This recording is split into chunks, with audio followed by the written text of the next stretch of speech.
Saman kene Pak Dokter kono. Hah?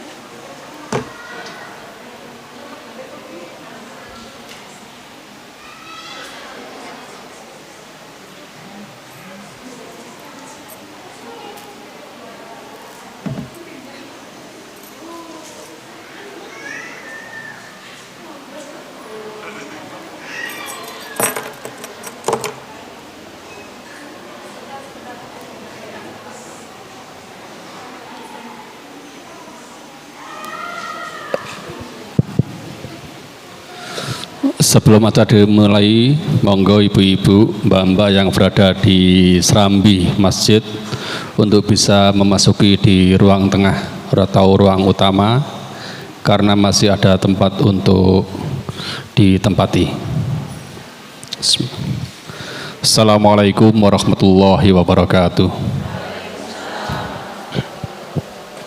Innal hamdalillah nahmaduhu wa nasta'inuhu wa nastaghfiruh wa na'udzu billahi min sururi anfusina wa min sayyiati a'malina may yahdihillahu fala mudhillalah wa may yudlil fala hadiyalah. Asyhadu an la ilaha illallah wahdahu la syarikalah wa asyhadu anna Muhammadan abduhu wa rasuluhu la nabiyya wa la rasula ba'da. Bapak-bapak, astagfirullah, sampai bapak-bapak, ibu-ibu, bapaknya cuma satu, berdua bapak-bapak yang dimuliakan Allah. Alhamdulillah kita pada siang hari ini kita bertemu dalam rangka untuk mempersiapkan diri, dalam rangka untuk menambah ilmu, karena sebentar lagi kita akan memasuki bulan suci Ramadan, bulan yang sangat dinanti-nanti oleh umat Islam. Semoga saja dengan kehadiran kita semua di majelis ini, seperti yang disabdakan oleh Rasulullah, man shoma ramadhana imanan wa ihtisaban ghufira lahu ma taqaddama min dhanbi. Semoga karena keimanan itulah kita sampai mempersiapkan diri dengan semaksimal mungkin, dengan menuntut ilmu, agar nanti ketika Ramadan datang, ketika Ramadan menjumpai kita, kita sudah mengetahui ilmunya dan akan membuat diri kita seperti yang ada di tema sekarang ini. Jadikan Ramadanmu lebih berkualitas. Karena ketika kita memasuki Ramadan tanpa ilmu, maka secara otomatis Ramadan kita, ibadah kita di dalam bulan Ramadan mungkin akan kurang berkualitas dibandingkan dengan Ramadan yang didasari dengan ilmu. Pada siang hari ini bersama Ustadz Dr.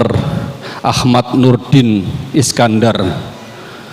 Beliau spesialis paru, tetapi selain sebagai seorang dokter, dia juga seorang ustadz. Nah, jadi ini bisa dipadukan antara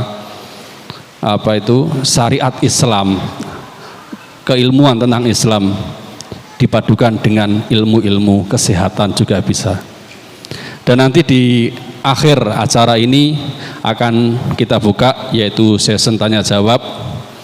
Barangkali dari pemaparan beliau ada yang kurang jelas ataupun kurang difahami bisa ditanyakan dan insya Allah akan dijawab oleh beliau.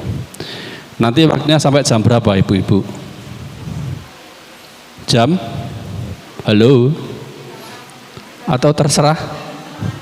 Sampai adzan?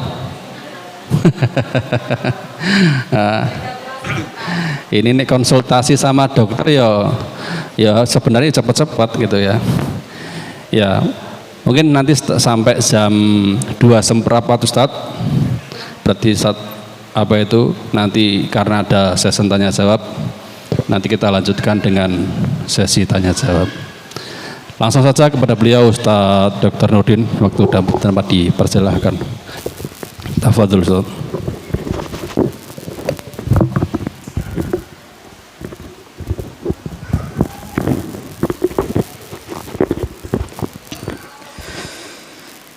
Bismillahirrahmanirrahim. Para asatidah, para ustadzah, para ummahat, para ibu-ibu yang dimuliakan oleh Allah Subhanahu wa taala. Assalamualaikum warahmatullahi wabarakatuh. Alhamdulillah bi ni'matihi tatimmus sholihat wa bi fadlihi tatanassalul khairat wal barakat wa bi taufiqihi tatahaqqaqul maqasid wal ghayat. Asyhadu an la ilaha illallah wahdahu la syarikalah wa asyhadu anna Muhammadan abduhu wa rasuluh. Allahumma sholli wa sallim wa barik ala Muhammad wa ala ali Muhammad kama shallaita ala Ibrahim wa ali Ibrahim fil alamina innaka Hamidum Majid. Qala Allah Ta'ala fil Qur'anil Karim syahrul Ramadan alladzi unzila fihil Qur'an hudal linnas wa bayyinatum minal huda wal furqan. Wa qala Rasulullah sallallahu alaihi wasallam law ya'lamul ibad ma fi Ramadan latamanna ummati ayyakuna syahra kullaha ayyakuna sanah kullaha Ramadan. Para bapak, para ibu-ibu sekalian, para ustadzah yang berbahagia, alhamdulillah di tengah cuaca yang panas sekali sesuai dengan tema Ramadan itu artinya memang panas, cuaca panas sekali. Ini yang menjadi beban saya adalah menjadikan Ramadan lebih berkualitas. Ramadan itu sendiri sebenarnya dia tidak mempunyai apapun. Dia menjadi istimewa karena di dalamnya yang saya bacakan ayat tadi unzila fihil Quran. Jadi apapun yang ditempeli dengan Al-Quran itu pasti derajatnya naik ya. Yang membawa Al-Quran, jadi Al-Quran itu diturunkan dari Lauhul Mahfud menuju ke Baitul Izza. Dalam banyak riwayat itu pada tanggal 24 Ramadan. Diturunkan dalam jumlatan wahidah, jeblek 130 juz. Baru dari Baitul Izza atau di literatur yang adalah Mawaqi'un Nujum di Sama'id Dunya. Baru dari situ diturunkan secara bertahap selama kurang lebih 23 tahun. Jadi Nabi yang dianugerahi Al-Quran yaitu Nabi kita Muhammad SAW, karena ditempeli oleh Al-Quran maka beliau menjadi Sayyidul Anbiya wal Mursalin. Jadi beliau menjadi Nabi yang termulia karena membawa risalah Al-Quran. Begitu pula malaikat yang membawa Al-Quran yaitu malaikat Jibril menjadi malaikat yang paling mulia di antara malaikat-malaikat yang lain. Lah Ramadan itu kebetulan bulan yang dijadikan di mana di bulan tersebut Al-Quran diturunkan, sehingga menjadilah Ramadan ini menjadi Sayyidus Zuhur, menjadi penggawanya bulan selama yang bulan-bulan yang lainnya. Jadi dari 12 bulan, kenapa Ramadan menjadi istimewa? Ya karena turunnya Al-Quran di bulan Ramadan. Jadi kalau kita mengambil pelajaran dari sini, kalau kita mau mulia, kalau kita mau istimewa, kalau kita mau menjadi sesuatu yang bernilai plus, sesuatu yang berderajat ya, sesuatu yang berkualitas, yang mau tidak mau ya kita harus berinteraksi, kita harus berta'amul dengan Al-Quran. Ma'asyiral muslimat arhamakumullah, para ibu sekalian yang berbahagia. Jadi Al-Quran yang kami bacakan tadi itu fungsi pertama adalah dia sebagai hudan, petunjuk bukan hanya bagi orang Islam tapi hudan linnas, petunjuk bagi kehidupan umat manusia. Jadi apapun yang disandarkan ke Al-Quran, kalau umat ini diatur dengan Al-Quran, negara diatur dengan Al-Quran, maka akan timbul suatu keberkahan, akan timbul suatu kemakmuran, akan timbul suatu kedamaian. Fungsi berikutnya adalah wabayyinatum minal huda wal furqan. Jadi penjelas dari hudan dan juga sebagai al-furqan. Al-furqan itu adalah pembeda antara yang hak dan yang batil, antara yang halal dan yang haram, antara yang baik dan yang buruk. Di dalam ayat yang lain yang akan kita perdalam lagi adalah bahwa Al-Quran itu juga bisa menjadi syifa. Dalam Al-Quran ada 3 ayat yang menyebutkan bahwa Al-Quran itu bisa menjadi penyembuh.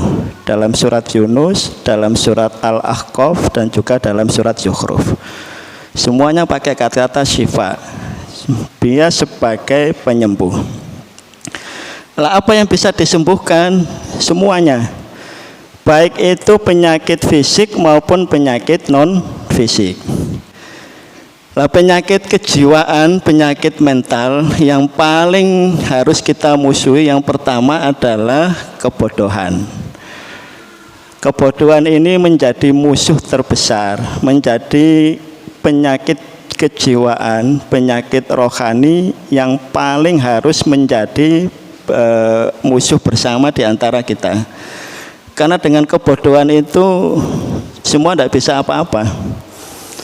Karena makanya Al-Quran turun untuk membasmi itu, membasmi kebodohan. Ada lagi satu penyakit jiwa.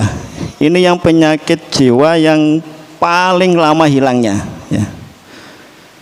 Jadi kalau kita teliti ayat-ayat Al-Quran itu ada satu penyakit jiwa yang sampai kita mati pun penyakit itu belum hilang. Ada yang tahu enggak kira-kira penyakit jiwa apa itu? Kalau kita meninggal, kita nggak bisa riak toh, kita nggak bisa pamer, kita tidak bisa sombong karena sudah meninggal. Apa yang mau disombongkan? Kita sudah meninggal. Kalau kita sudah dikubur, kita mau memperlihatkan kekayaan kita apa? Sudah tidak ada. Tapi ada satu penyakit jiwa yang masih dibawa sampai mati, sampai nanti kita menyeberangi sirat, itu penyakit itu juga masih ada. Jadi sampai di kuburan, sampai dibangkitkan, sampai nanti kita lewat ke sirat itu penyakit jiwa itu masih ada. Penyakit apa? Ada yang tahu? Wa naza'na ma fi suturihim min ghillin. Penyakit dendam. Jadi penyakit dendam ini penyakit hati yang bertahan paling lama. Sampai kita mati pun dendam itu masih ada. Makanya kita diajarkan untuk berdoa agar kita tidak hilal lil ladzina amanu, agar kita tidak dendam terhadap orang mukmin, tidak dendam terhadap sesama muslimah. Karena dendam ini secara psikologis memang lebih banyak diderita oleh para ibu-ibu dibanding para bapak-bapak.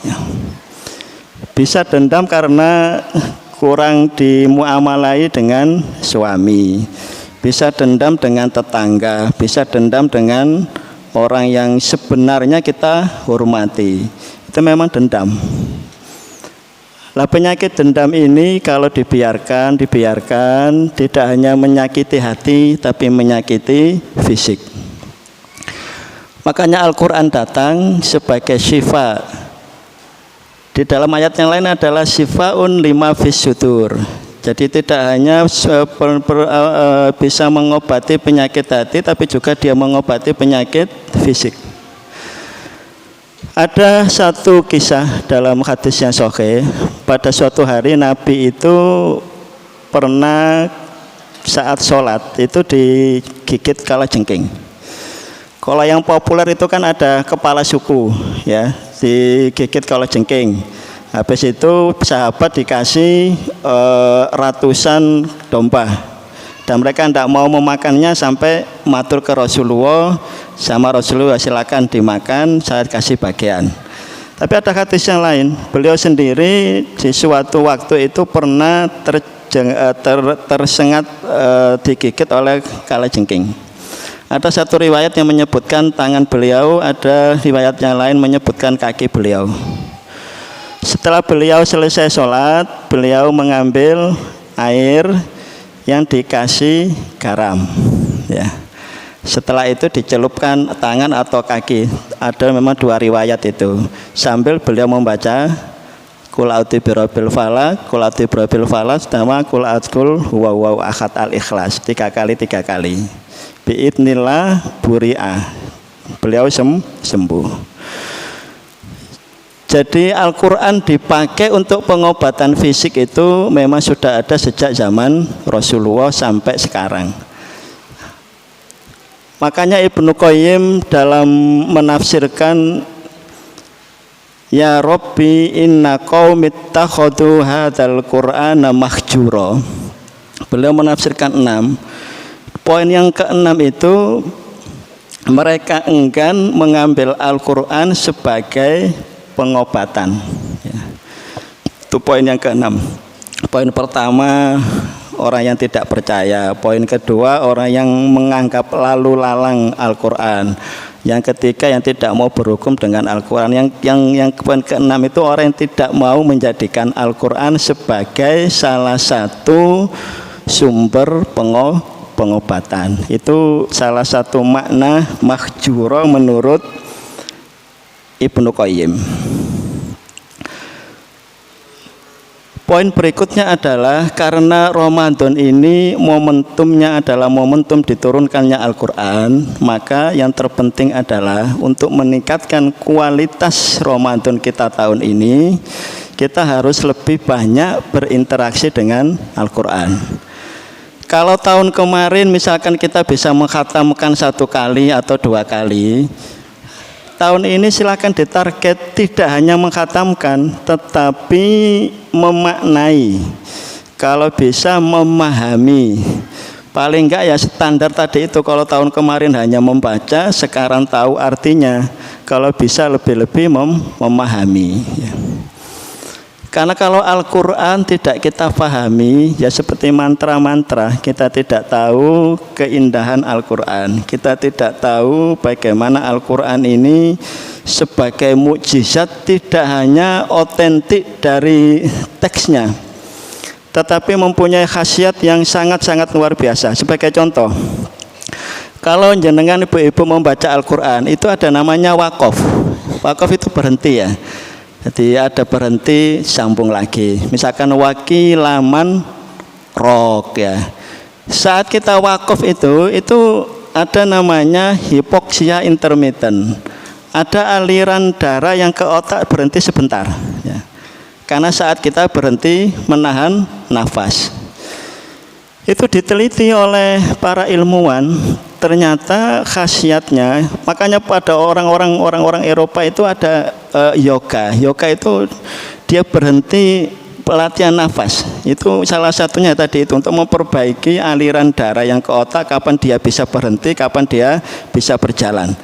Makanya di yoga itu kan kadang-kadang dia menahan nafas. Ditarik nafas, dia berhenti, dia konsentrasi. Walaupun banyak ulama yang mengharamkan yoga. Maksud saya, kita membaca Al-Quran itu ada namanya waqaf, ada namanya mat, ada namanya idhar, ada namanya ifa. Lantunan-lantunan itu ternyata memberi suatu nuansa yang luar biasa. Jadi sel-sel tubuh itu teratur iramanya. Kalau ada irama-irama tertentu, misalkan ada suara musik, suara dentuman, itu sel-sel yang seharusnya berirama baik, itu dia jadi konslet. Nah kalau konslet itu berjalan terus, ya sel-sel kita akan rusak. Nah kalau kita mau mendengarkan lantunan Al-Quran atau kita membaca ayat Al-Quran, frekuensinya itu antara 7 sampai 14 Hz.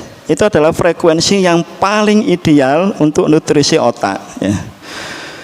Jadi orang yang selalu rajin membaca Al-Quran atau bahkan menghafal Al-Quran, ada di ayat-ayat itu nanti kalau kita semakin bertambah usia akan dikembalikan namanya ila ardalil umur, akan mencapai suatu posisi kita akan menjadi bikun.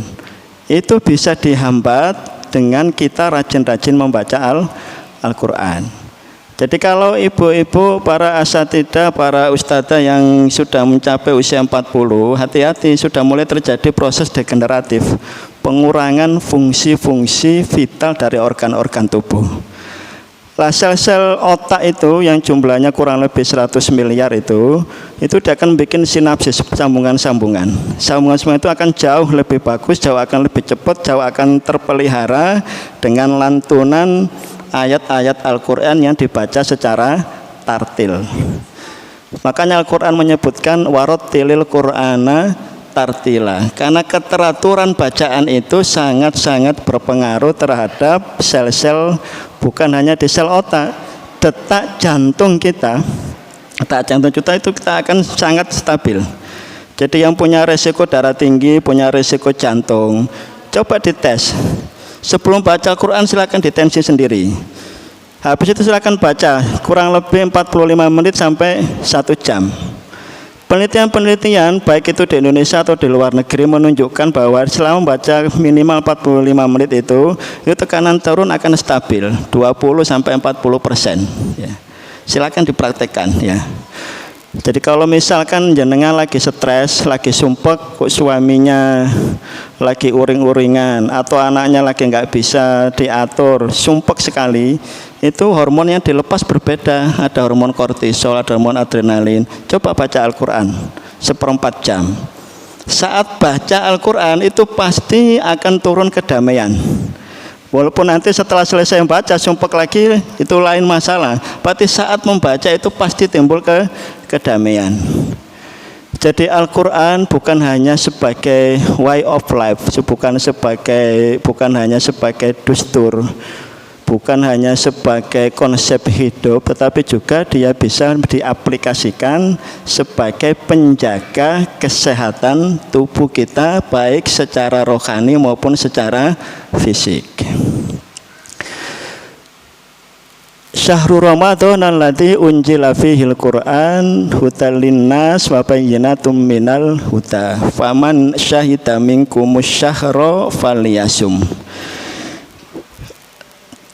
Jadi di ayat ini yang pertama Al-Quran. Jadi untuk meningkatkan kualitas Ramadan itu ya Al-Quran. Yang kedua baru falyasum, puasa. Jadi kalau target kita puasa itu nanti adalah la'allakum tattaqun, agar kamu mencapai derajat orang-orang yang bertakwa. Karena yang membedakan antara seseorang dengan orang yang lain, derajatnya di sisi Allah ya hanya takwa, tidak ada yang lain. Lah Ramadan ini adalah madrasahnya. Makanya banyak ulama itu yang menyebut puasa boleh puasa sekedar puasa dalam rangka menggugurkan kewajiban. Tapi eman, karena nilai puasanya tidak didapat, hanya mendapatkan sisi sehatnya saja, tidak mendapat sisi dari nilai kualitas rohaninya. Sebagai contoh, misalkan kita menjalankan puasa tanpa meninggalkan, masih menjalankan kata kotor, masih menjalankan perbuatan-perbuatan yang kurang bermanfaat. Misalkan kita hanya menahan hawa nafsu makan, menahan lapar, menahan yang di bawah perut agar tidak berhubungan, ya sah puasanya, kita juga sehat ya. Seluruh penelitian itu tidak ada yang bilang puasa tidak sehat. Baik itu orang Islam, orang non-Islam, orang kafir, orang manapun yang akan mengakui bahwa puasa itu sehat dari aspek apapun. Mulai dari otak kita, mulai dari pencernaan kita, mulai paru kita, jantung kita, seluruh organ kita kalau dipuasakan itu jauh lebih sehat. Sebagai contoh, orang yang sakit pun, sakit dalam tanda kutip, dia berpuasa lebih sehat. Sebagai contoh, jenengan pernah dengar gagal ginjal ya.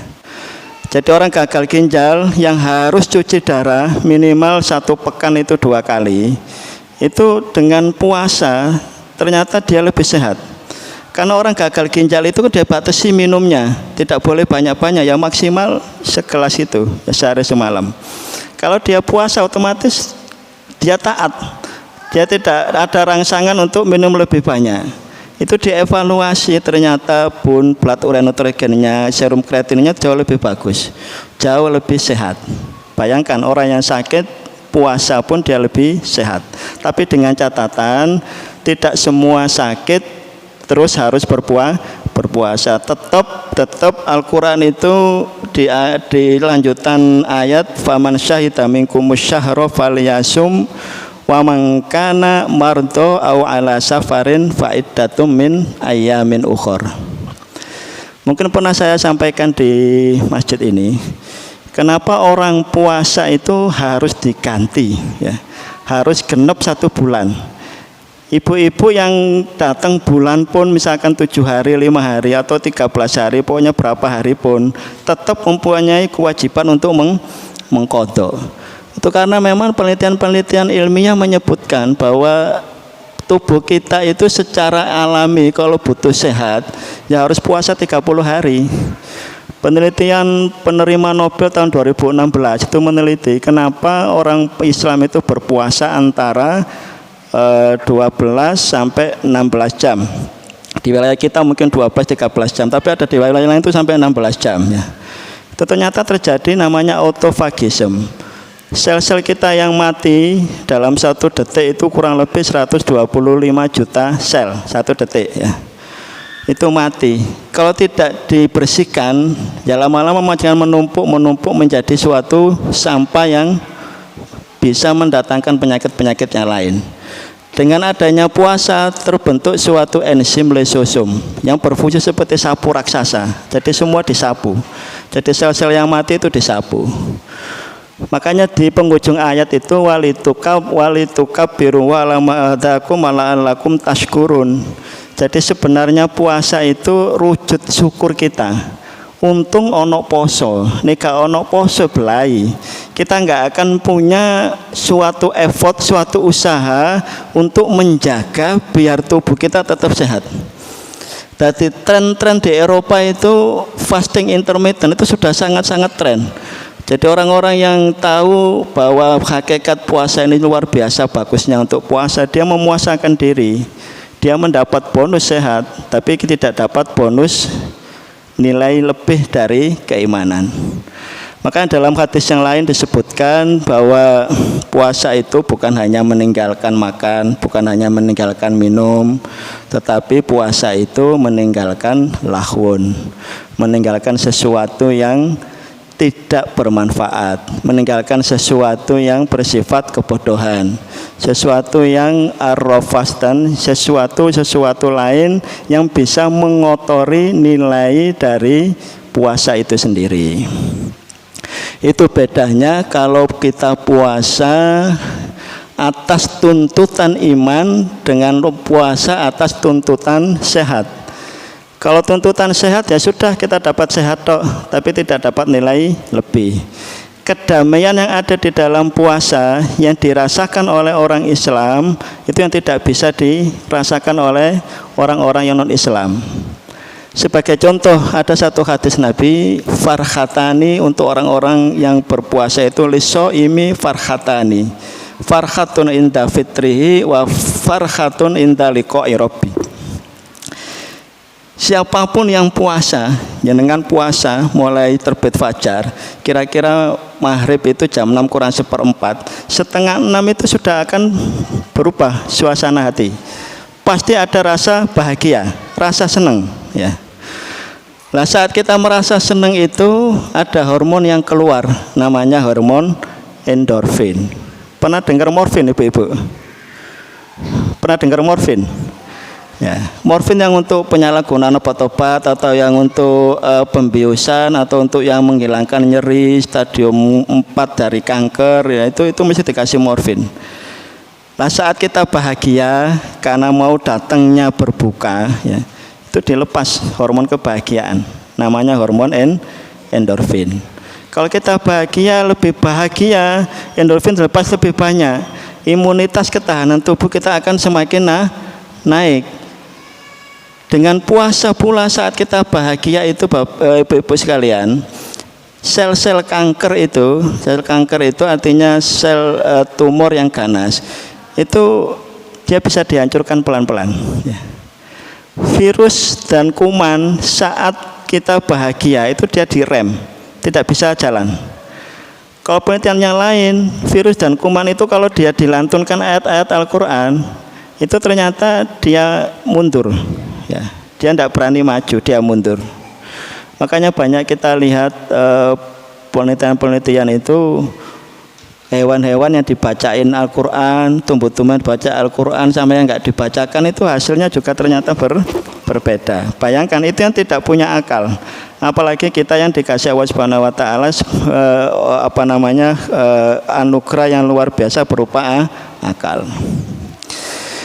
Dan yang ibu-ibu perlu ketahui bahwa kecerdasan yang diturunkan ke anak-anak itu bukan kecerdasan dari bapak, tapi kecerdasan dari jenengan, ya. Jadi kalau ada anak yang tidak cerdas, itu bukan karena salah bapaknya, salah ibunya. Karena genetiknya itu yang dominan untuk menurunkan kecerdasan itu bukan dari bapak, tapi dari ibu. Makanya selama kehamilan untuk ibu-ibu yang muda yang mau menikah atau yang baru menikah, yang nanti mempunyai program anak atau ibu-ibu yang mempunyai program anak lagi, masa-masa yang paling sangat bagus untuk kecerdasan anak ya masa-masa kehamilan itu. Makanya kecerdasan itu bisa ditingkatkan. Siapa yang meningkatkan? Ya ibu. Makanya para imam-imam besar-besar itu rata-rata mereka berkualitas karena ibunya berkualitas. Banyak peran ibu yang kadang-kadang itu tidak disadari sendiri oleh para ibu-ibu. Jadi betapapun kokohnya seorang laki-laki, ya. Misalkan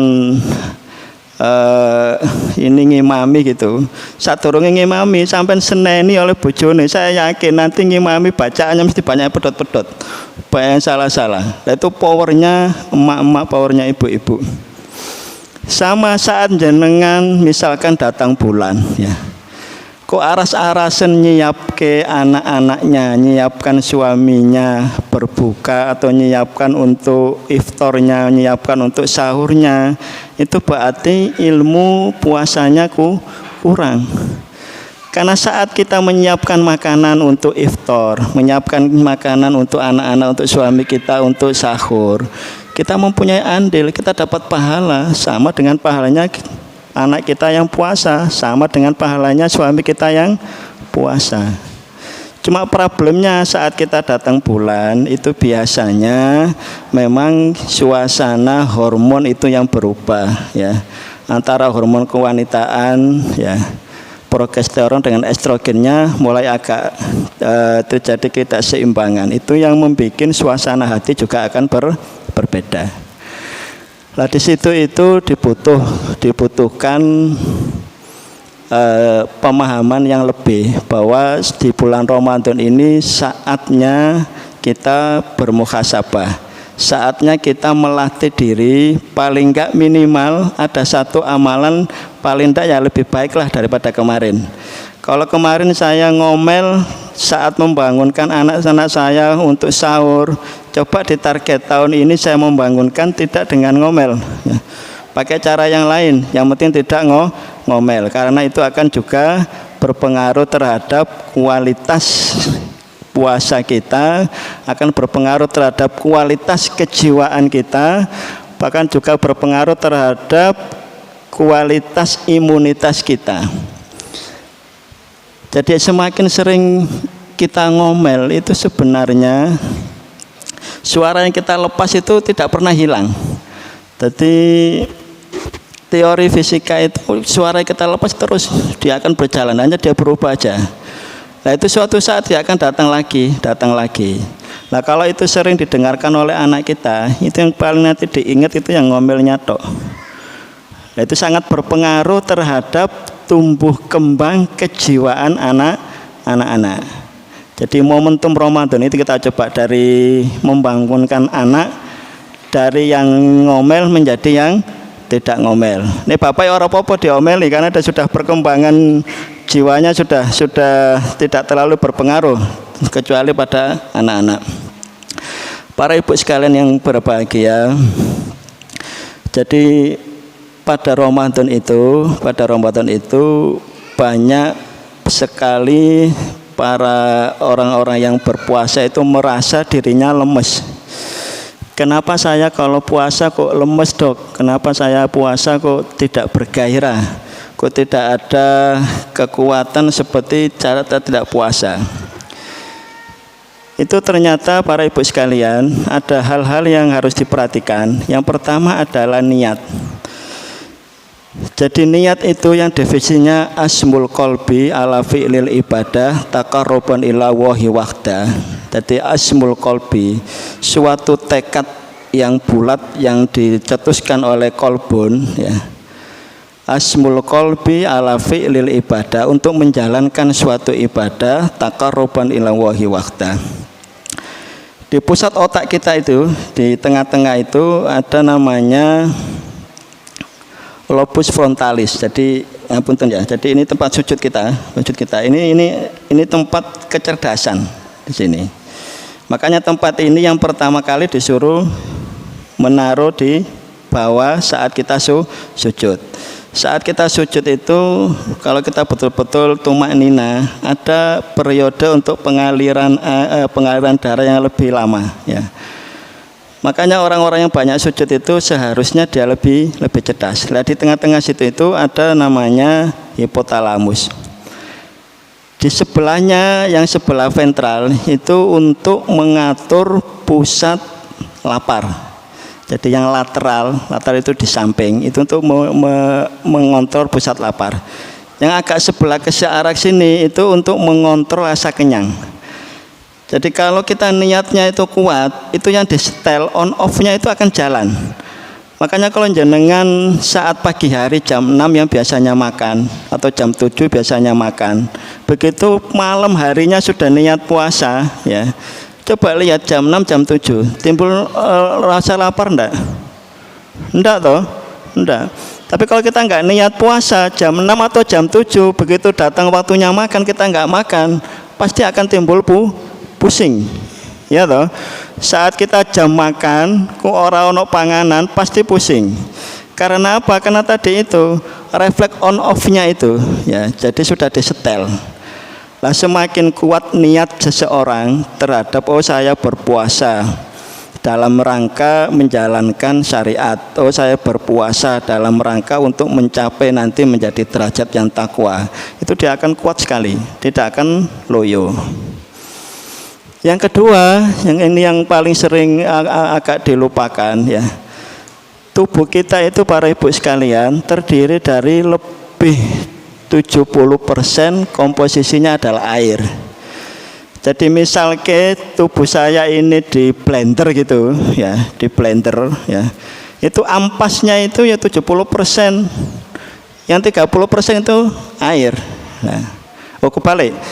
Yang ampas itu 30%, yang air itu 70%. Lah kalau kita selama puasa 12 jam, asupan air minum ini kurang, ya kita akan loyo. Makanya Rasulullah itu mengajarkan tasakharu fa inna fis sakhari barokah. Usahakan sahur, karena di dalam sahur itu ada keberkahan. Al barokah bimakna asyiyata fil khair. Berkah itu artinya selalu akan tambah kebaikan. Di hadis yang lain disebutkan sahurlah walaupun dengan tamar, walaupun hanya dengan 1 biji kurma. Kalau orang itu minimal seceguk air. Ini merupakan isyarat bahwa memang air itu sangat penting untuk kita konsumsi saat puasa.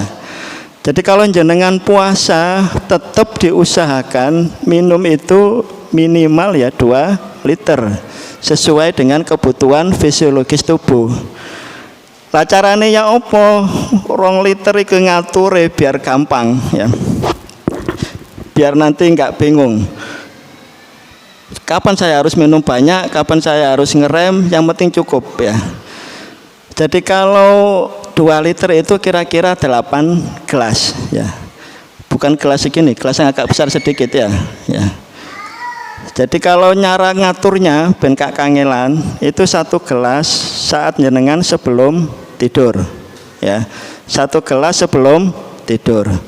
1 gelas lagi saat bangun tidur, ya. Tangi turu, wis ndonga-ndonga ya. Jangan lupa berkumur juga, berkumur dulu ya baru minum air putih 1 gelas ya. 1 gelasnya lagi saat sebelum makan sahur ya. Jadi sebelum makan sahur minum 1 gelas. Setelah makan sahur 1 gelas lagi ya. Nanti saat berbuka, saat iftar 1 gelas ya. Setelah selesai sholat maghrib 1 gelas. Setelah selesai maghrib kan makan besar itu. Setelah makan besar 1 gelas. Nanti setelah sholat taraweh 1 gelas, menjelang tidur 1 gelas lagi. Berarti semuanya sudah 8 gelas. Nah 8 gelas itu sama dengan 2 liter. Jadi minimal tetap kita konsumsi air itu 2 liter untuk mencegah dehidrasi. Kalau dehidrasi bawaannya ngantuk, bawaannya loyo. Kalau loyo banyak alasan, ndak mau qiraatul Quran, ndak mau tilawatul Quran, ndak mau pengajian, gak kelem masake bojone, gak kelem ngomong anake, terlalu banyak alasan-alasan gara-gara dehidrasi, gara-gara kurang air minum. Yang ketiga biar tidak gampang loyo yaitu komposisi makanan ya. Saat jenengan sahur, saat jenengan buka itu dilihat komposisinya. Jumlah makanannya diatur, jenisnya diatur, komposisinya diatur. Oh dilihat apakah sudah ada sayurnya, apakah sudah ada buahnya. Jangan dikira Nabi itu hanya berbuka dengan kurma tok, enggak. Beliau juga di banyak hadis juga makan daging kambing, daging unta, daging hewan-hewan yang ada di sana. Beliau juga minum susu, beliau juga makan keju, banyak sekali ya. Jadi jangan hanya mikir bahwa harus makan kurma, enggak ya. Cuma kalau jenengan sudah makan kurma, dilihat oh kurma ini misalkan kandungan kurma 3 biji kurma. 3 biji kurma itu nih jangan sudah makan 3 biji kurma itu sama komposisinya itu karbohidratnya tok ya, bukan komponen lain. Itu sama dengan nasi putih 1 piring. Jadi nek wis mari mangan kurma 3 ya segoe dikurangi ya. Karena karbohidratnya sama. Segoe dikurangi tapi lauknya yang lain ditambah, sayurnya ditambah, buahnya ditambah. Lau mau wis maem 3 kurma, sekarang makan 1 piring. Targetnya berat badan turun, ya ora iso ya. Karena komposisinya sama karbohidratnya, walaupun nilai yang lain ada seratnya, ada vitaminnya memang lebih lengkap kurma. Tapi karbohidrat yang ada di 3 butir kurma itu sama dengan 1 piring nasi. 1 piring nasi tok lo ya, nasi tidak ada lauknya lo ya.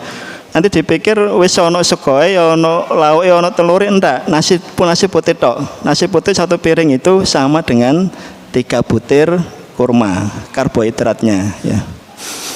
Nah, yang seperti itu kita atur. Biar apa? Biar kita tidak loyo. Biar apa? Biar dengan tidak loyo itu kita bisa meningkatkan kualitas dari Ramadan kita. Yang keempat adalah yang paling sering kita berbuka itu refleks ya. Saat sepanjang hari kayak gini panas sekali. Begitu nanti mau berbuka pasti yang diangen-angen minum. Nah, itu hampir 90% minum es ya. Pencernaan kita Ibu sekalian, kita makan sesuatu itu diolah di lambung kurang lebih 4 jam. Setelah diolah 4 jam nanti kamu masuk ke usus 12 jari, ke usus halus, ke usus besar 4 jam lagi. Jadi kurang lebih 8 jam. 8 jam untuk guling untuk memproduksi makanan sampai dialirkan ke pembuluh darah ya. Setelah 8 jam istirahat karena kita puasa. Jadi kalau kita puasa 13 jam ya kurang lebih 6 sampai 7 jam ada masa istirahat. Saat istirahat tidak ngiling, usus tidak ngiling, lambung tidak ngiling, itu pH-nya akan berubah. Suhunya yang ada di perut kita berubah, di pencernaan kita berubah ya. Kalau kita paksakan dengan minum air dingin, itu akan terjadi perlambatan pencernaan. Sing sakjane wis kepengin dadi sehat, misalkan 100%, ya akhirnya dikasih minum air dingin ya tidak jadi 100%, berkurang kualitas dari nilai sehatnya. Yang bagus apa ya, air dengan suhu ruangan, atau misalkan kok nggak terlalu enak ya silakan air hangat. Coba jangan bayangkan saat minum air hangat itu yang keluar kira-kira apa? Keringat ya. Lah keringat itu sebenarnya fungsinya adalah salah satunya untuk detoksifikasi, untuk menetralisir sel-sel racun-racun yang ada di dalam tubuh, dikeluarkan lewat air keringat ya. Direm kalau kepingin dingin ya nanti setelah sholat maghrib, setelah makan, tapi jangan terlalu banyak. Kalau terlalu banyak pun nanti saat sholat taraweh bawaannya lemes, bawaannya loyo ya.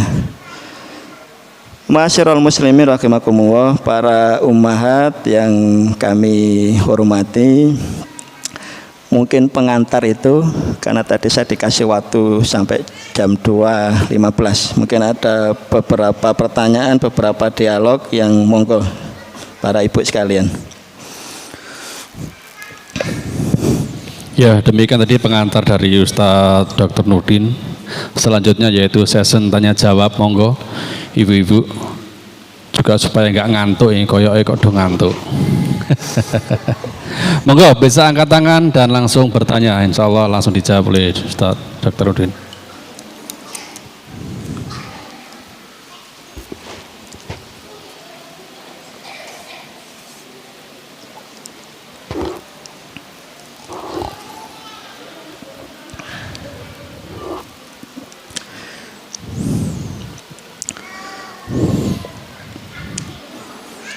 Sudah paham semua. Ada yang tanya. Sudah paham semua paling ini Ustaz. Sambil menunggu Ustaz, saya yang tanya Ustaz. Ya, tafadhol. Puasa tadi itu kan menyehatkan Ustaz ya. Ya. Ada juga saya pernah dengar itu sakit mah itu bisa diobati dengan puasa. Padahal saya juga pernah dengar mah itu juga diakibatkan dari telat makan. Pertanyaan saya, apakah sama telat makan dengan berpuasa Ustadz? Kok yang tadi satunya mengobati, yang satunya malah menyebabkan dari penyakit tersebut? Nah, terima kasih. Ada satu hadis, alaikum bisyifa'ain al-Qur'an wal asal. Ada di hadis yang lain, al-asal wal Qur'an. Hendaknya kamu mencari pengobatan dari dua hal. Yang pertama adalah al-asal, madu. Yang satu adalah Al-Quran. Ada satu hadis lagi, seorang sahabat itu datang ke Rasulullah ya. Dia membawa problem saudaranya. Saudaranya ini mempunyai problem sakit mah, sakit perut. Mah itu bahasa Belanda ibu sekalian. Mah itu artinya lambung. Jadi mah itu bahasa Belanda ya. Jadi keren jenengan bilang bisa bahasa Belanda ya. Jadi mah itu bahasanya wong Londo, Indonesianya lambung, Inggrisnya gaster ya. Dia datang ke Rasulullah dengan problem bahwa saudaranya itu sakit perut. Sama Rasulullah disuruh, dikasih resep, suruh minum madu ya. Sama sahabat ini saudaranya dikasih madu. Setelah minum madu beberapa saat ternyata tidak sembuh ya. Datang lagi ke Rasulullah ya. Ya Rasulullah sudah sesuai dengan perintah jenengan, adik saya, saudara saya sudah saya kasih minum madu, tapi orang enak khasiate, tetap perutnya sakit, tetap perutnya melilit, tetap perutnya begah ya. Rasulullah bilang kasih madu lagi ya, 2 kali. Dikasih madu lagi ternyata belum ada respon, datang lagi ketiga kalinya ya. Sama Nabi juga tetap disuruh minumkan madu lagi. Dikasihlah sahabat ini madu saudaranya, ternyata sama, belum ada reaksi. Jadi keempat kalinya datang. Nabi bilang apa? Shadaqallah wa kadzaba batnu akhika. Sungguh benar apa yang disampaikan oleh Allah Subhanahu wa taala, yang bohong itu adalah perut dari saudaramu. Para syurahul hadis, para pensyarah hadis itu memberi catatan-catatan. Ternyata kita ngobati tidak asal-asalan ya. Ya benar madu ini mempunyai khasiat untuk menyembuhkan sakit perut, tapi harus tahu takarannya. Harus tahu kapan cara minumnya. Makanya di hadis yang lain arafa alimahu man alimahu wa jahilahu man jahilahu. Dia diketahui oleh orang yang memang belajar tentang itu, tapi dia menjadi sesuatu yang tidak diketahui kalau orang tidak mendalami masalah itu. Dari hadis ini bahwa kita mengambil suatu zat yang walaupun zat itu mempunyai nilai pengobatan, tetapi kalau kita tidak tahu dosisnya, kita tidak tahu cara aplikasinya, ya jangan coba-coba untuk mengaplikasikan. Makanya di situ disuruh fas'alu ahla dzikri, tanya orang yang mempunyai kemampuan, mempunyai keilmu tentang itu, ya. Jangan asal-asalan. Makanya Rasulullah sampai bilang bahwa yang bohong itu adalah perut dari saudaramu. Lah apakah sakit mah bisa diobati, bisa diperbaiki dengan puasa? Ini juga banyak penelitian. Jadi emah itu harus dibedakan lagi, apakah dia yang bersifat organik atau dia bersifat fungsional. Itu beda lagi. Apakah organnya yang bermasalah ataukah hanya fungsinya yang bermasalah? Kalau dari penelitian-penelitian itu, kalau fungsinya hampir 100% dengan pola puasa itu bisa membaik ya.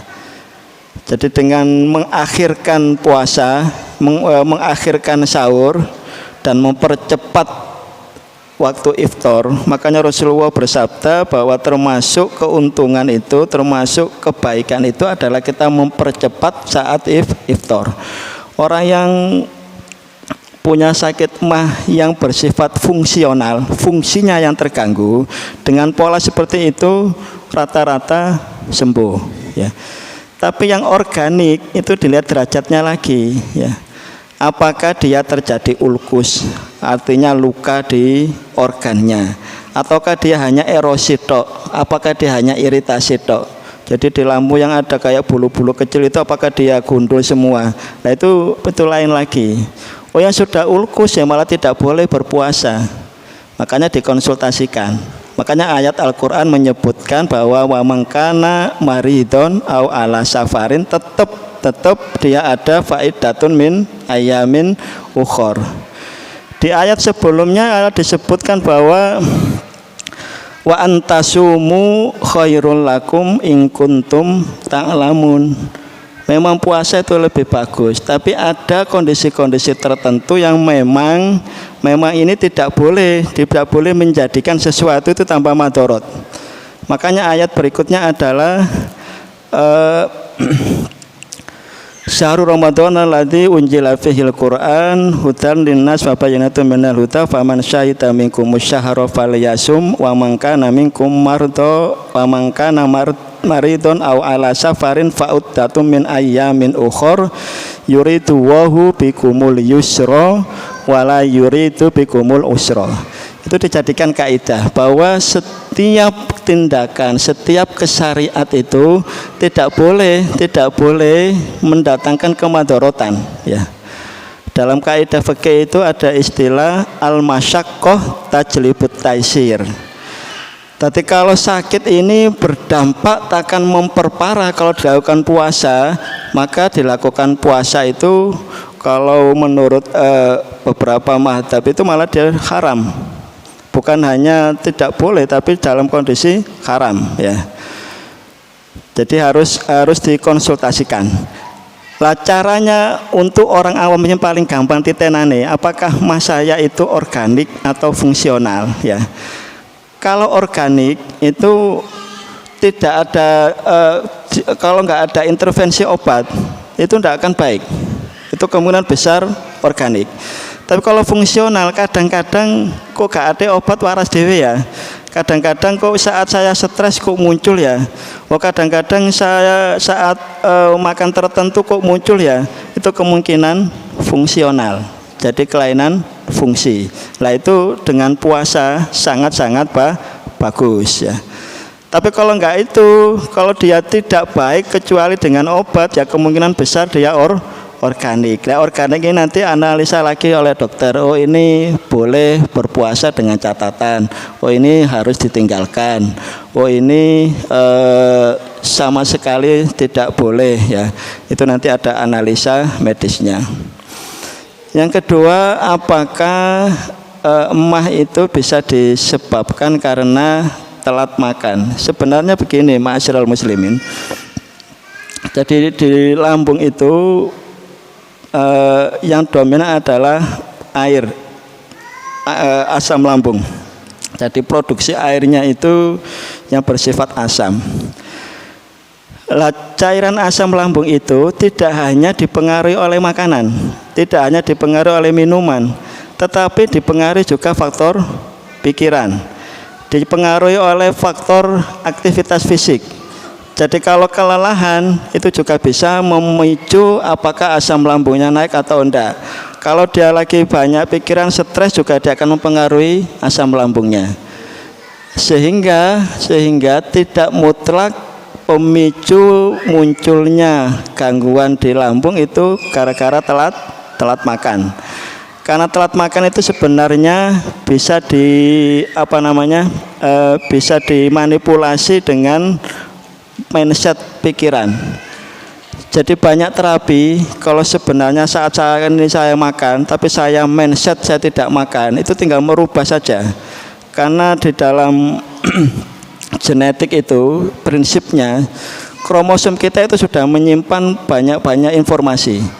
Makanya dalam Al-Baqarah disebutkan wa 'allama Adamal asma'a kullaha, bahwa Nabi Adam itu sudah diajarkan oleh Allah semua jenis ilmu pengetahuan. Jadi kita sudah mempunyai genetik ilmu pengetahuan, sudah di framing, sudah diatur.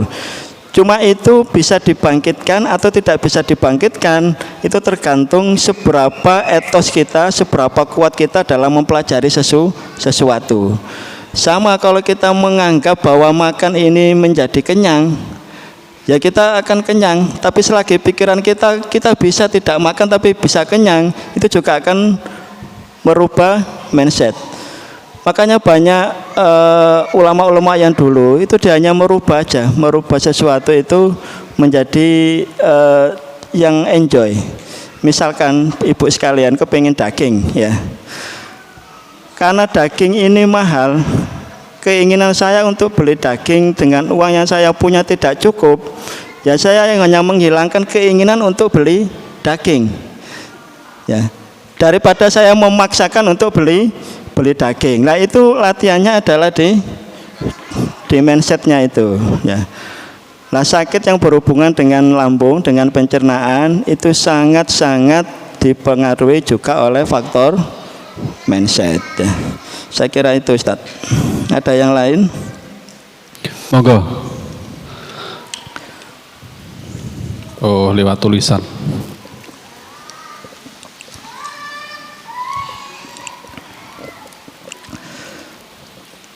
Kok nggak berani tanya langsung, mic-nya juga bisa kok dibawa ke belakang. Atau mau tanya langsung? Ya. Pertanyaan pertama, bagaimana jika dalam berbuka atau sahur minumnya dingin atau es? Karena alasannya segar, Ustaz. Lagi-lagi es, Ustaz. Saya ingat satu hadis ya. Saat Nabi Muhammad SAW ditanyai apakah yang dimaksud israf itu, kulu wasrobu walatusrifu, makanlah, minumlah, tapi jangan israf, jangan berlebih-lebihan. Definisi yang disampaikan oleh Rasulullah adalah al-israf itu antakula mastahaita, awakmu maem opo wae sing kepingin yang menjadi keinginanmu ya. Itu termasuk israf, antakula mastahaita. Jadi kalau di depan saya ada air, ada juga kue-kue yang semuanya pengen saya makan dan saya turuti, saya makan semua, itu sudah termasuk israf ya. Ini pertanyaan 3 ini ternyata semuanya judulnya es, Ustadz. Ya, lanjut. Jadi saya lanjutkan, Ustadz. Ya. Saya kira judulnya beda-beda. Ternyata ini semuanya pertanyaannya berjudul es. Yang kedua, bagaimana terapi agar bisa mengurangi minum es? Yang ketiga, apa bahayanya orang yang selalu minum es? Saya akhirnya kok kasihan, Ustadz, orang yang jualan es. Jadi tertuduh ini. Jadi gini, sesuatu yang boleh itu tidak semuanya sehat ya. Kelebihannya es untuk ibu-ibu yang kelebihan berat badan ya, yang agak-agak gemuk itu ya. Kalau mau diet itu malah dianjurkan untuk minum es tawar loh ya, bukan es dingin, es tawar ya, es tawar. Jadi kalau ibu-ibu yang punya kelebihan berat badan, untuk salah satu ilmu untuk menurunkan berat badan itu malah minum es. Kenapa? Saat jenengan minum es tawar ya, sekali lagi tawar ya, tawar itu pencernaan kita dipaksa bekerja lebih lama, dipaksa untuk mengolah bekerja lebih keras, sehingga energinya akan dipakai lebih besar. Itu jadi patokan kenapa orang-orang yang gemuk, salah satu tips untuk menurunkan berat badan adalah minum es yang bersifat tawar ya. Nah sekarang kalau kebetulan kita tidak kelebihan berat badan ya, air es itu ya boleh, tapi memang kurang sehat karena tadi itu kita dipaksa bekerja lebih ekstra pencernaan kita. Misalkan yang kurus ya tambah kurus, kasihan ya, dia dapat seger hanya sebentar tok, mari ngono tambah kurus lagi karena dipaksa bekerja lebih ekstra. Yang kedua tadi itu saat kita sudah puasa, lambung yang sudah berhenti lama bekerja ini, suhunya juga dia panas. Sama lah ibu-ibu sekalian, kalau jenengan sudah memanaskan, misalkan habis masak sesuatu, jenengan coba kasih teteskan air aja, ngup murup ya, keluar beluknya.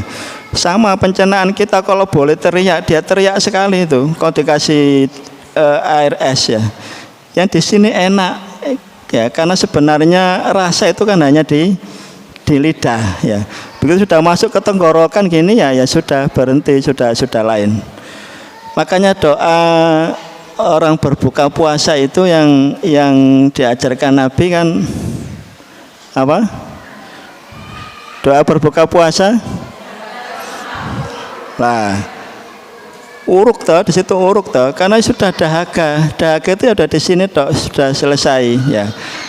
Lah kalau dahaga ini dipaksakan dengan sesuatu yang dingin. Jadi kalau dingin itu ibu sekalian, ada namanya vasokonstriksi. Di sepanjang pencernaan itu ya ada pembuluh-pembuluh darah. Dia akan lebih menyempit. Kalau pembuluh darah ini lebih menyempit, oksigen yang tadi diikat. Jadi kalau kita narik nafas oksigen yang masuk ke dalam paru-paru, di dalam paru-paru itu nanti di kantong-kantong udaranya akan diikat oleh hemoglobin, sel darah merah. Sel darah merah mengikat oksigen, oleh sel HB yang sudah diikat ini akan diedarkan ke seluruh tubuh. Nah kalau pembuluh darah kita menyempit, otomatis alirannya ini kan dipaksa berjalan lebih cepat. Dalam waktu lama yang memompa darah itu adalah jantung. Makanya banyak orang yang minum dingin itu lebih berisiko terhadap sakit ya jantung. Itu yang kurang bagusnya lah. Disiasatinya gimana? Kapan kita minum es karena untuk tombok kepingin ya? Saat kondisi perut kita sudah dapat sepertiga makanan tadi ya. Jadi makanan pokok dulu ya, kira-kira sepertiga. Kan kita diajukan oleh Nabi kan sepertiga makanan, sepertiga udara, sepertiga minuman. Saat makanan sudah masuk, wis cara kasarane rodok wareg titik, ya silakan baru minum es ya.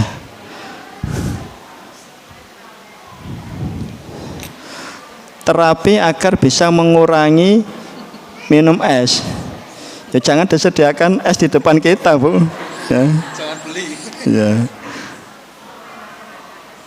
Saya kira itu ya. Nah. Satu catatan kenapa Al-Quran memakai bahasa halalan thayyibah. Hendaklah kamu makan itu yang halal dan thayyib. Kalau halal itu sudah jelas parameternya, tapi kalau thayyib itu adalah individual ya. Misalkan saya penderita mah tadi itu, penderita lambung misalkan ya. Cabai yang dalam porsi tertentu itu bermanfaat untuk kita ya, dia halalan dan juga thayyib. Tetapi karena saya penderita lambung, penderita sakit mah, maka cabai ini yang akan saya konsumsi akan mengiritasi, akan meningkatkan asam lambung saya sehingga sensitivitas lambung saya meningkat. Maka cabai yang tadinya menjadi cabai yang sifat dasarnya thayyiban untuk saya penderita mah menjadi tidak thayyib. Sama misalkan jenengan ibu-ibu punya kolesterol yang seharusnya telur itu sangat bagus, santan sangat bagus, udang sangat bagus, kepiting sangat bagus, dia sangat thayyib ya. Tapi karena jenengan punya kolesterol sehingga udang, telur, kaldu, cumi-cumi, santan itu menjadi sesuatu makanan yang tidak thayyib ya. Saat saya meninggalkan udang, saat saya meninggalkan kepiting, karena di dalam otak saya didasari ayat tadi, saya disuruh makan yang halal dan thayyib. Ini kebetulan tidak thayyib untuk saya karena saya penderita kolesterol, itu maka nilainya akan berbeda. Ya aku ninggal ketok karena wedi ku asam uratku munda, apa kolesterolku munda. Ya sudah dapatnya cuma itu tok. Tapi nilai keimanannya tidak dapat. Makanya pemahaman halalan thayyibah itu menjadi sesuatu yang sangat-sangat berarti. Makanya dalam Al-Quran ibu sekalian ya, membahas masalah makanan badokan tok itu loh ya, itu lebih dari 100 ayat. Ada 101 ayat ya, makanan. Minuman itu 32, jadi total 133 yang berbicara tentang makanan dan minuman. Lebih banyak berbicara itu dibanding berbicara tentang ayat-ayat yang bersifat hukum mahdoh. Coba hukum mahdoh berapa? Tidak lebih dari 100. Ulama menyebutkan kira-kira hukum pidana itu kurang lebih sekitar 77 ayat. Lah ngomong masalah panganan, ombenan, badokan kita itu loh sudah hampir 133. Makanya kita harus betul-betul mengilmoni ya. Biar apa?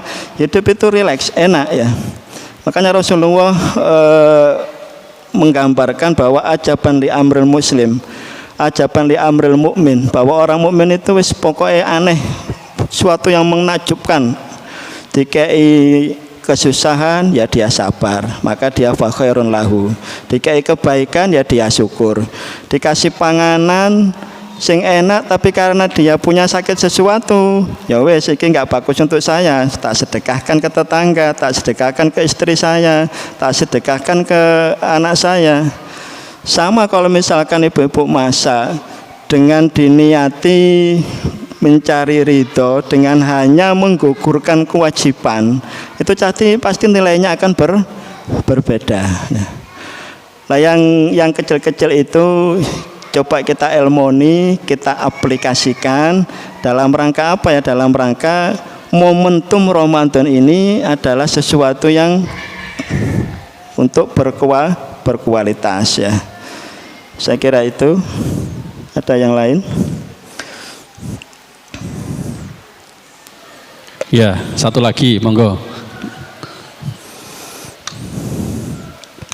Belakang-belakang ya.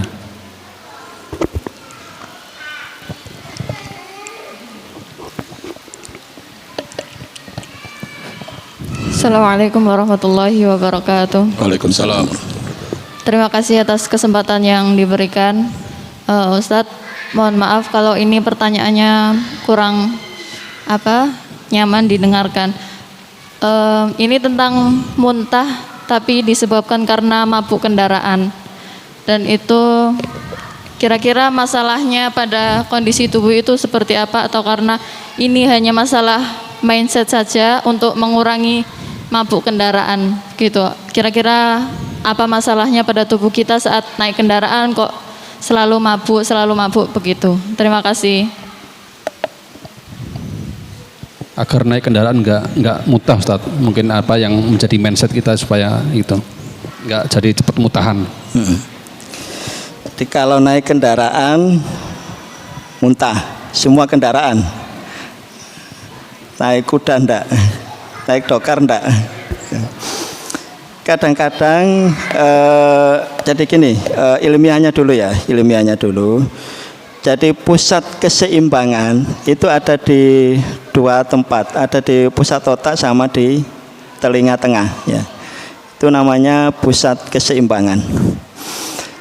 Jadi saat kita berpindah dari suatu tempat ke tempat yang lain, itu salah satu yang dibutuhkan adalah menjaga tubuh agar tetap seimbang ya. Saya kembali ke pembahasan awal tadi. Salah satu fungsi, salah satu khasiat, salah satu mukjizat dari kita membaca Al-Quran. Kita itu kalau membaca Al-Quran walaupun sudah hafal, itu ulama-ulama itu memberi panduan, tetap disuruh pegang mushaf, suruh nontok tulisannya ya. Itu ternyata adalah salah satunya melatih konsentrasi ya. Melatih konsentrasi. Kita fokus, mata kita fokus, pikiran kita fokus. Kalau kita sudah terbiasa fokus sesuatu, itu kalau kita pindah ke suatu tempat, itu kita tidak gampang terpengaruh kanan kiri ya. Kita tetap fokus. Sama juga jenengan kalau naik suatu kendaraan ya. Yang pertama kali tipsnya adalah harus merubah mindset dulu ya. Tapi kalau sebelum sudah kita berpikiran bahwa aku nek munggah bis apa membawa kendaraan mesti muntah, ya sudah hampir pasti nanti bisa dipastikan juga akan muntah, akan dibatukan ya. Bahasa traumatiknya itu harus dibuang dulu. Yang paling gampang adalah kalau saya misalkan naik mobil, saya kok muntah, cobalah naik dokar, muntah apa enggak? Kalau naik dokar nggak muntah, saat naik mobil itu padake, aku ini numpak dokar, ya toh. Atau aku nih dibonceng bojoku nggak sepeda motor orang muntah, anggaplah sopir yang di depan itu adalah suami saya yang lagi mengendarai sepeda motor. Kecuali ada memang penyakit tertentu yang memang dia di saat sesuatu itu bergoyang ya, itu keseimbangannya terganggu. Itu memang ada penyakit yang tertentu, kelainan labirin itu ada. Tapi itu biasanya dia naik kendaraan apapun juga sama. Tapi kalau jenengan kok naik kendaraan yang lain, misalkan naik dokar, naik sepeda motor, naik sepeda ojek atau naik kereta tutut kok orang muntah, berarti enggak. Itu bisa dirubah dengan mindset ya.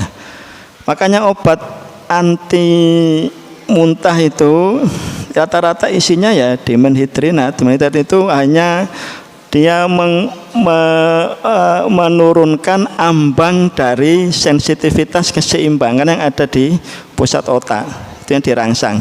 Makanya obat-obat yang anti mabuk itu rata-rata ngantuk, karena memang dia ditekan untuk itu. Biar apa? Biar dia tidak konsentrasi dengan suasana yang baru. Ada lagi, satu lagi. Kalau mitosnya Ustaz, ya maaf, itu biasanya udulnya di plus Ustaz. Itu dulu orang-orang tua dulu. Enggak tahu itu mitos. Itu memang benar karena dia untuk mengalihkan konsentrasi. Ya. Oh iya, berarti sugesti Ustaz ya. Iya. Sudah cukup? Ya, sebelum saya tutup ada informasi bahwa FUMA membuka pendaftaran Ramadan ceria untuk anak-anak TK, SD ataupun MI.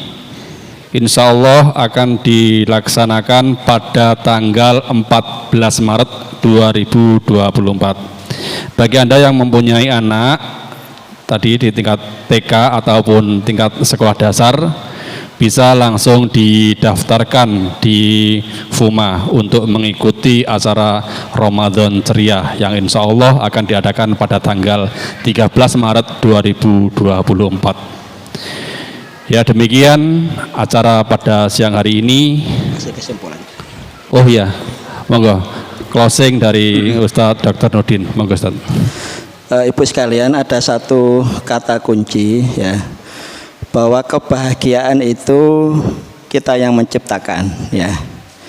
Dia anugerah dari Allah Subhanahu wa taala, tapi kita yang menciptakan. Jadi bagaimana cara menciptakan kita itu bahagia? Ada satu makalah dari kitab Al-Hikam itu, ridha khayatun la tutrok ya. Wa khayatun nas waridun nas khayatun la tudrok, bahwa ridho manusia itu mencari kerelaan manusia, mencari sesuatu dari manusia itu adalah sesuatu yang tidak mungkin engkau raih ya. Wa khayatullah la tudrok, akan tetapi ridho Allah itu sesuatu yang pasti tidak akan ditinggalkan. Fatruk ma la yudrok watruk ma la yudrok, maka kejarlah sesuatu yang pasti engkau akan raih, dan tinggalkanlah apa yang tidak mungkin engkau raih. Salah satu sisi unik dari para wanita adalah memang dia lebih sensitif terhadap lingkungan sekitarnya. Itu menjadi nilai plus dan juga menjadi nilai negatif, sehingga mendudukkan perasaan di atas logika itu yang harus dilatih ya. Mana perasaan yang harus didahulukan, mana logika yang didahulukan, itu bisa dilatih dalam momentum Ramadan. Dengan cara apa? Dengan cara kita meningkatkan yang sekarang atau tahun kemarin kita puasanya orang awam, artinya dalam hanya mencegah nafsu birahi, hanya mencegah makan dan minum, menjadi puasa yang lebih bernilai. Kalau dalam bahasa Ikhya itu ada puasa khusus, ada puasa khususul khusus. Puasa khusus adalah mencegah seluruh anggota tubuh kita dari sesuatu yang tidak bernilai. Kalau yang khususul khusus itu hati kita yang kita puasakan. Jadi saumul qalbi anil himami ad-daniyah wal afkar ad-dunyawiyah. Jadi greget-greget yang bersifat duniawi, greget-greget yang bersifat melalaikan, itu coba kita rem. Dengan cara apa ya? Dengan cara mengingat-ingat bahwa saya dalam kondisi puasa.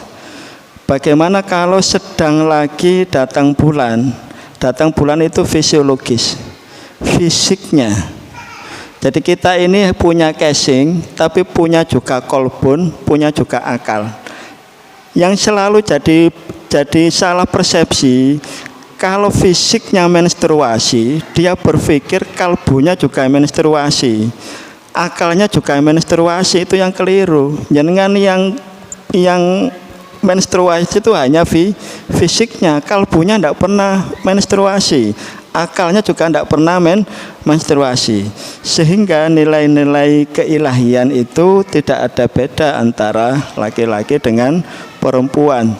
Tidak ada halangan, tidak ada sekat, tidak ada hambatan perubahan fisiologis tubuh dengan hati, dengan kolbun, dengan akal. Saya kira itu, mohon maaf bila kurang berkenan. Mudah-mudahan bermanfaat untuk kami pribadi dan para ibu sekalian. Demikian tadi pemaparan dari Ustadz Dr. Udin. Semoga bisa menambah semangat kita semua. Tetap semangat Ibu-ibu. Kurang kompak. Kalau saya tanya, jawabannya yang semangat, betul-betul ekspresi semangat, dan buat imunitas dan diri kita ini semangat. Jawabnya semangat, semangat, semangat. Oke, tetap semangat Ibu-ibu. Kurang Ustadz ya. Semangat Ibu-ibu. Semangat, semangat, semangat. Ya, mudah-mudahan tetap semangat dan Allah Subhanahu wa taala memanjangkan umur kita sehingga kita berjumpa dengan bulan Ramadan, diberikan kesehatan selalu agar ketika kita berjumpa dengan bulan Ramadan bisa maksimal apa yang kita kerjakan. Dan sekali lagi mohon maaf apabila kami dalam penyampaian ada kesalahan, baik saya sengaja ataupun tidak. Kita tutup dengan bacaan hamdalah dan doa kafaratul majlis. Alhamdulillahirabbil alamin, subhanaka Allahumma wa bihamdika asyhadu an la ilaha illa anta astaghfiruka wa atubu ilaik. Wassalamualaikum warahmatullahi wabarakatuh.